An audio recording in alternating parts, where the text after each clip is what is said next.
அகோரி பாபா, தயவு செஞ்சு வெளியே வாங்க. கோயில இருக்கிற ஆலமரத்துல ஒரு பயங்கரமான பாம்பு தொங்கிட்டு இருக்கு.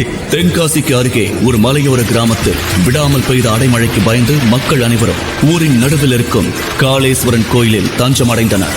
அன்று நள்ளிரவு இடியுடன் ஒரு பெரிய மின்னல் அந்த ஆலமரத்தை தாக்கியது. அப்போது ஒரு அபூர்வ ஒளியுடன் 5 தலைகள் கொண்ட மிகப்பெரிய பாம்பு ஒன்று அந்த ஆலமரத்தின் ஒரு கிளையில் தொங்கிக் கொண்டிருப்பதை ஊர் மக்கள் பார்த்தனர். அந்த கோயிலின் சேத்திர பாலனான அகோரி பாபாவிடம் சென்று விஷயத்தை சொல்ல அந்த ஆலமரத்தின் அருகில் வந்து பாம்பை பார்த்த அகோரி பாபா, இந்த அபூர்வ ராட்சச நாகம் இங்க எப்படி வந்தது? இந்த மாதிரி 5 தலைகள் கொண்ட பாம்பு நாகலோகத்துல மட்டும்தான் இருக்கும். இப்ப பூமிக்கு வந்திருக்குன்னா இங்க ஏதோ பெரிய அசம்பாவிதம் நடக்க போகுதுன்னு அர்த்தம். அதை கேட்டு ஊர் மக்கள் அனைவரும் பயந்து நடுங்கினர். அப்போது கூட்டத்திலிருந்து ஒரு மனிதன் கத்தினான், என்ன இது? இந்த பாம்போட தலையில இருந்து ரத்தம் வழியுது. இதை யாரோ கொல்ல முயற்சி பண்ணிருக்காங்க.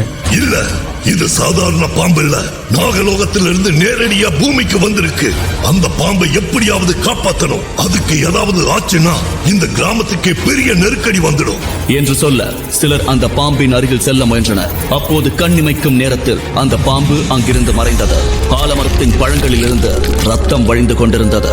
ஒரு ஆள் பதட்டத்துடன் அகோரி பாபாவிடம் வந்த, பாபா பாபா, 2 வருஷமா பேச்சு மூச்சு இல்லாம ஜடமாறி கிடந்த வைத்தியர் மக சிவன் எந்திரிச்சு உட்கார்ந்து இருக்கான். அவன் பக்கத்துல ஒரு பெரிய 5 தலை பாம்பு படையெடுத்து நின்னுட்டு இருக்கு. பாபா, என்ன?